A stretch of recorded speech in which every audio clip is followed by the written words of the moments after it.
माय माऊली नमस्कार. विविध महान ग्रंथातील एक महान ग्रंथ श्री दत्त प्रबोध दत्त अवतार महात्म्य सुलभ निरूपण श्री गुरुदेव दत्त भाग पहिला कथासार अभिवाचन करत आहे. श्री गणेशाय नमा. कृपा प्रसाद द्यावा मज. पारंपरिक धर्म ग्रंथ पद्धतीनुसार ग्रंथ रचनाकार आपल्या दत्त प्रबोध या ग्रंथाचा प्रारंभ करताना विघ्नहर्त्या श्री गजाननाचे प्रथम स्मरण करतात.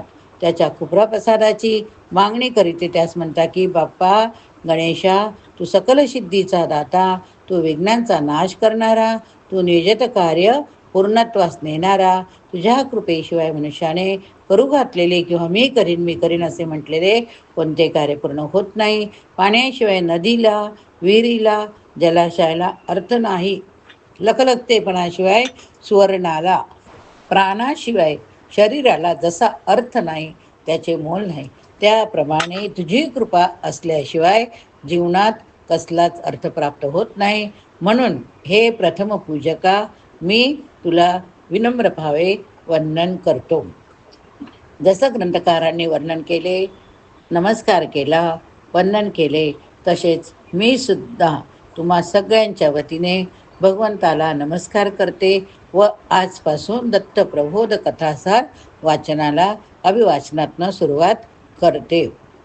दत्त प्रबोध नामक ग्रंथ रचनेचा जो ज्ञानबोध रूपी यज्ञ मांडला आहे तो तूच सिद्धीसने, सिद्धिबुद्धीच्या दातारा, तुला माझी करुणा येऊ दे. माझे अर्थ हक तुझ्यापर्यंत जाऊन पोचू दे. तू जर माझ्यावर कृपावंत होशील तर मला हा दृढ विश्वास आहे की माझ्या हातून हे ग्रंथाचे वाचन अभिवाचनातनं नक्की पूर्ण होईल. गुरुदेवा, कदाचित तू असंही म्हणशील की अरे, तुझ्यापेक्षा कितीतरी ज्ञानी, विद्वान पंडितांनी, उत्तमोत्तम रचनाकारांनी काही ग्रंथ रचना करून ठेवल्यात, त्यात तुझ्या या एका पोथीची भर का? कशासाठी?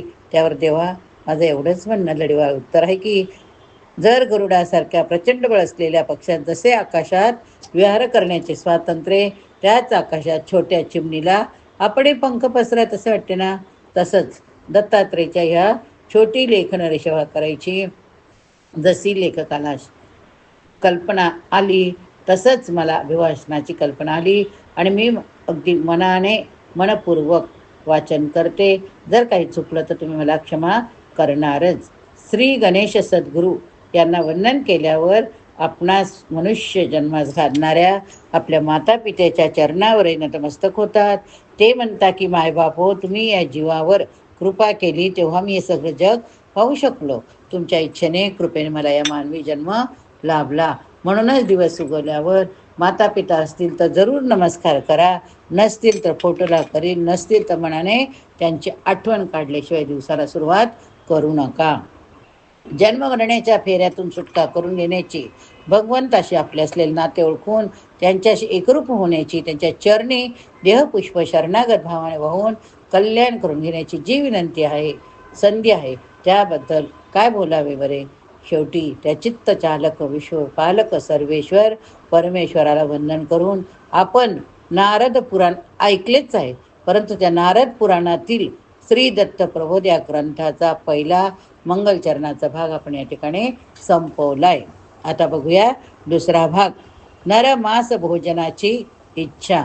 या अध्यायाच्या आरंभी रचनाकार या सर्व साक्षी परमात्म्यास वंदन करतात. ते म्हणतात की हे प्रभो, तुझे गुणगान हे मी कोणत्या शब्दात गाऊ? तूच आदी अनंत नाना रूप धारण करता.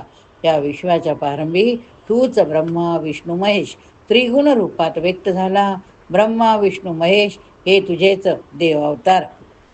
त्या नारायणाच्या नाभी कमळातून विश्वरचनाकार ब्रह्मदेवाची उत्पत्ती झाली.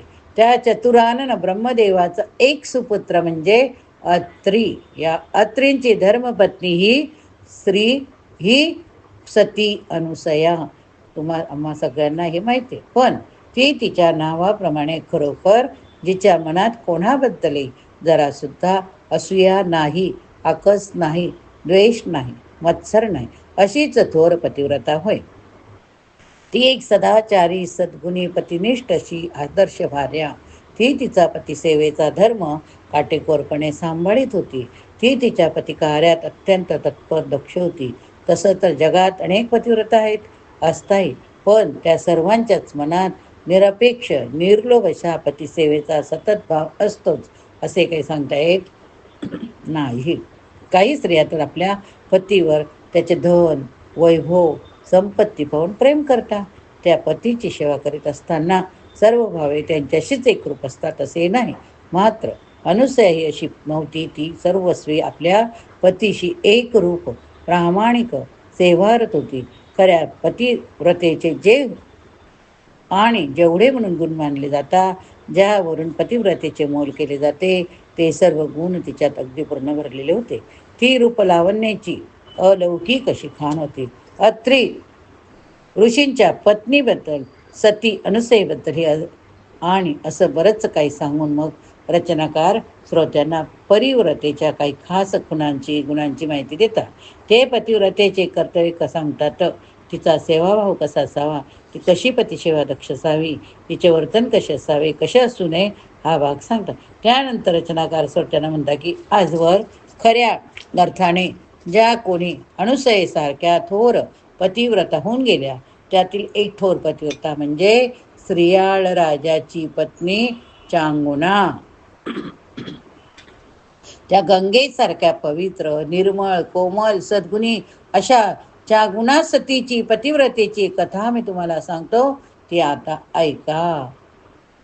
आपण मागच्या नारद पुराणात पण ऐकली, पण आता परत ऐकूया. कांती नावाच्या एका विशाल नगरीत श्रीयाळ नावाचा राजा राज्य करीत होता. त्याच्या धर्मपत्नीचे नाव होते चांगुना. ती तिच्या नावाप्रमाणे चांगल्या गुणांची खाण होती. रूपलावण्य हे तर तिला देवाकडून मिळालेले होते. ती सत्वशील, पती कर्तव्यात दक्ष, थोर ईश्वर भक्ती होती. राजा आणि राणी दोघेही भगवान शिवाचे कनिष्ठ उपासक होते. या सहस्रद्ध दाम्पत्या शिवाच्या कृपेने एक सुपुत्रही लाभला होता. त्याचे नाव चिलया. काय? चिलया. तो सुद्धा बालपणापासूनच शिवभक्त होता. श्रीयाळ राजा हा प्रजादक्ष, धर्मनिष्ठ, दारी येणाऱ्या प्रत्येक याचकाचे पूर्ण समाधान करून त्यास तृप्त करूनच आपल्या दारातून परत पाठवत होता. त्याची हीच कीर्ती सर्वत्र पसरलेली होती. एकदा असेच भगवान शिव, माता पार्वती हे वार्तालाप करीत बसलेले असताना त्या ठिकाणी अचानक नारद मुनींनी स्वारी आली. त्यांनी एकदा आपल्या हातीच्या चिपडीचा नाद केला. मग कैलासपती श्री उमा महेश्वराय नमो नमः, श्री उमा महेश्वराय नमो नमः असे म्हणून त्या दोघांनाही विनम्र विवादन केले. तेव्हा नारद मुनींना ते तसे अचानक आपल्याकडे आलेले पाहून शंकराने विचारले, काय नारदा, भूलोकीची काही खास बात? त्यावर नारद मुनी म्हणाले, खरोखर देवा, महादेवा, तुझा महिमा अघात. तुझ्यापेक्षा तुझे भक्तही थोर. तुला अनन्य भावाने शरण आलेले तुझ्यावर ज्याची अपार भक्ती असे, तुझे अनेक भक्त आहेत. होय ना देवा, त्या भक्तांमधील एक श्रेष्ठ भक्त म्हणजे राजा श्रीयाळ. हा राजा श्रीयाळ हा धीर, गंभीर, उदार, सुशील, कीर्तिवंत, सात्विक, तसाच तो क्षमावंत. तो आपल्या नगरीत गेल्या अनेक वर्षापासून अन्नछत्र चालवतो. आपल्या दारी येणाऱ्या प्रत्येकाचा श्रीयाळ राजा जे मागे ते देतो. त्याची पत्नी सुद्धा श्रद्धावान, भक्तिवान. त्यांना एक 5 वर्षीय बालकही आहे. देवा, हे लहान बालक आहे तुझे भक्त. म्हणूनच काय तर ते सर्व कुटुंबच तुझे भक्त, भाविक. खरं ते आणि त्यांची भक्तीही थोर. मी आत्ताच त्यांची भेट घेऊन आलो. नारदाने आणि अशी श्रीयाळ राजाची माहिती देवापर्यंत पोचवली आणि तो निघून गेले. पण त्यामुळे त्याचे मात्र असे झाले की त्या दंपतीची परीक्षा घ्यावी असा भगवान महादेव यांच्या मनात विचार आला. त्याबरोबर ते एका अतिथीचे रूप घेऊन त्या श्रीयाळ राजाच्या नगरीत अवतरले. मात्र यावेळी त्यांनी आपले रूप असे काही घेतले होते की ते कोणासही सहज रुचणार नाही, आवडणार नाही. असे ते ओंगळ वाटेल अशा रूपात विचित्र वेशात भगवान शिव हे श्रीयाळ श्रेयाळ राजाच्या दारात येऊन उभे राहिले. एक याचक म्हणून त्यांनी राजास आपली ओळख सांगितली. तेव्हा सर्व घटीच ते अंतरंगीच शिवतत्व ओळखणाऱ्या राजाने त्या वरच्या रूपाकडे न पाहता त्या अंतरंगीच्या शिवतत्वास वंदन केले आणि महाराज, आपली काय इच्छा, आपण माझ्या दारी आपल्या अपेक्षेने आला आहात ते सांगा, मी ती पुरी करीन, असे सांगितले. तेव्हा राजा श्रेयाळ त्याची पत्नी चांगुणा यांना त्या अतिथीच्या आपणास नर मांस शिजवून त्याचे भोजन हवे असे सांगितले. दारी आलेला अतिथी हा शिवरूप मानणाऱ्या त्या श्रेयाळ राजाने अतिथीला त्याच्या इच्छेप्रमाणे स्वतःचे मांस शिजवून देण्याची विनंती दाखवली. तेव्हा तो अतिथी म्हणाला, छे छे, मी तुमचे मांस कसे स्वीकारू? तुम्ही तर अनेकांचे अन्नदाते आहात. मी तुमचे भक्षण केले तर तुमचे अन्नछत्र मोडेल. राजा, मी तुझे मांस स्वीकारू शकत नाही. याचकाचे ते शब्द ऐकताच आपल्या पतीची राजघराण्याची आजवरची दारातून कोणी याचक विनमुख परत न पाठविण्याची परंपरा मोडेल. राजाच्या हृदयात डाग लागू नये म्हणून स्वतःचा गुन्हाही आपले मांस देण्यास तयार झाली. तिने तसे बोलून दाखवताच तो याचक तिला म्हणाला, छे छे, अगं तू तर पतिव्रता आहे, राणी आहे, तू एका बालकाची माता, मी तुझे मांस कसे भक्षण करू? त्यापेक्षा तुम्ही असं करा, द्यायचं असेल तर हे तुमच्या पंचवर्षीय बालकाचे मांस मला द्या. पण हो, माझी एक टाळट आहे, ते देताना तुमच्या डोळ्यातून जर माया मोह ममतेपोटी असू आले तर मी ते स्वीकारणार नाही बरं का. अतिथीचे ते विलक्षण सी मागणे ऐकल्यावर सर्व माया मोह ममता दूर बाजूला सारून ते दोघे आपला बाळ चिलया याचे मांस अतिथीस देण्यास तयार झाले. बघा, मातेने आपल्या पुत्राला हाक मारली, त्याला ती अतिथीची मागणी सांगितली. त्या आश्चर्याची गोष्ट म्हणजे छोटे शिवभक्त बालके दारी आलेल्या शिवरूप अतिथीचे इच्छा पूर्ण करण्यासाठी स्वदेहाचा त्याग करायला एका क्षणात तयार झाला. चांगुलेने एक वार पुत्रमोहाचे त्याचे चुंबन घेतले. धन्य माझ्या बाळा, धन्य माझ्या बाळा, असे म्हणून त्याच्या मस्तकी हात ठेवला. मग तिने मायेपोटी फक्त बाळाचे शिर कापून ते एका बाजूला ठेवून इतर मांसाचा पाक शिजवला. तिने तो पाक आणून पानावर अतिथीला वाढण्यासाठी तयारी केली.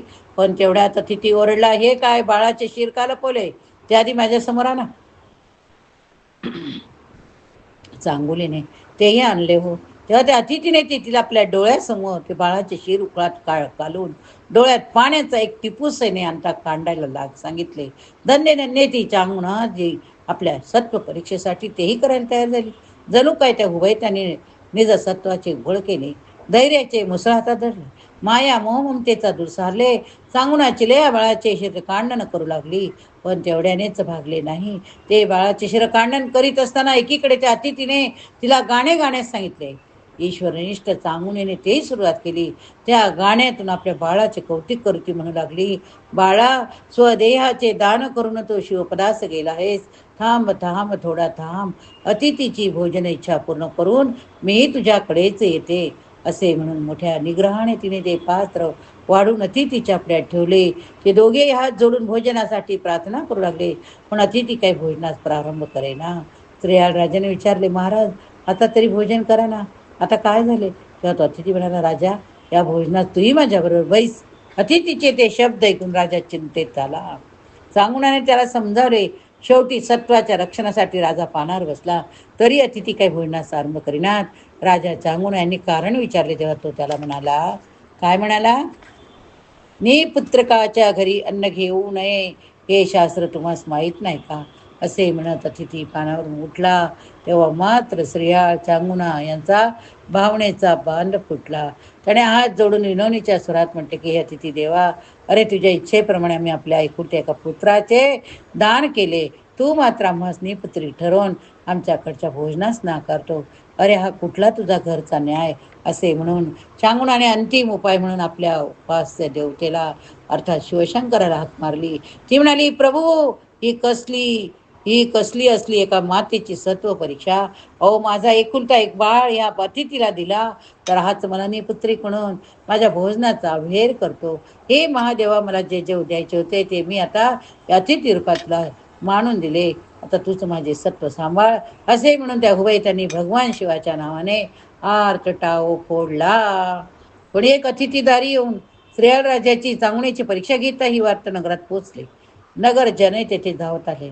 तेथे येताच त्यांना झालेला तो सर्व प्रकार समजताच सर्वांना अतीव दुःख झाले. इतकेच नाही तर भगवान शिव आता आपली कोणती लीला दाखवितात हे पाहण्यासाठी आकाशात प्रत्यक्ष देवदेवतांनी सुद्धा दाटी केली. इकडे श्रेयाळ राजा चांगुला यांचा भगवान शिवाकडे असा आर्त धावा चालू असतानाच तिकडे तो अतिथी अदृश्य झाला. त्याच वेळी अचानक डमरूचा नाद होऊ लागला. शंख वाजवीत स्वतः भगवान शिवशंकर हे नंदीवर स्वार होऊन तेथे राजाच्या राजवाड्यात उपस्थित झाले. त्यांच्या सोबत त्या नंदीवर मोठ्या ऐटीत बसलेला आपला चिलिया बाळ चांगुलेने पाहिला मात्र तिच्या आनंदाला पारावर राहिला नाही. तिने धावत पुढे जाऊन, बाळा, माझ्या चिलिया बाळा, बाळा बाळा बाळा, चिलिया बाळा असे म्हणत त्यास प्रेमाने जवळ केले. ते दोघे राजा राणी त्या भगवान शिवाचे चरणी नतमस्तक झाले. ते दोघे शिवाची स्तुती करू लागले. आपला बाळ परत देणाऱ्या, आपल्याला दर्शन देऊन सुखवणाऱ्या त्या भोलेनाथाच्या चरणावर त्या तिघांनी माथा ठेवला. तो दिव्य चमत्कार पाहून सर्व लोक थक्क झाले. देवदेवतांनी आकाशातून त्यांच्यावर पुष्पवृष्टी केली. सर्वत्र एकच आनंदी आनंद झाला. तेव्हा शिवाने दिव्य विमान बोलवले. त्यात घालून श्रेयाळ आणि चांगुणा यांना शिवलोकी नेले. पित्याच्या गादीवर चिलया बाळास बसवले. ग्रंथरचकार म्हणतात की अशा ईश्वरनिष्ठ प्रसंगी आपले सर्वस्व शिवचरणावर अर्पण करणाऱ्या भक्तांचा गुणमहिमा तो काय, किती वर्णन करावा त्या थोडाच. येथे नारद पुराणातील श्री दत्त प्रबोध या ग्रंथाचा 2रा अध्याय समाप्त झाला. दिगंबरा दिगंबरा श्रीपाद वल्लभ दिगंबरा, दिगंबरा दिगंबरा श्रीपाद वल्लभ दिगंबरा.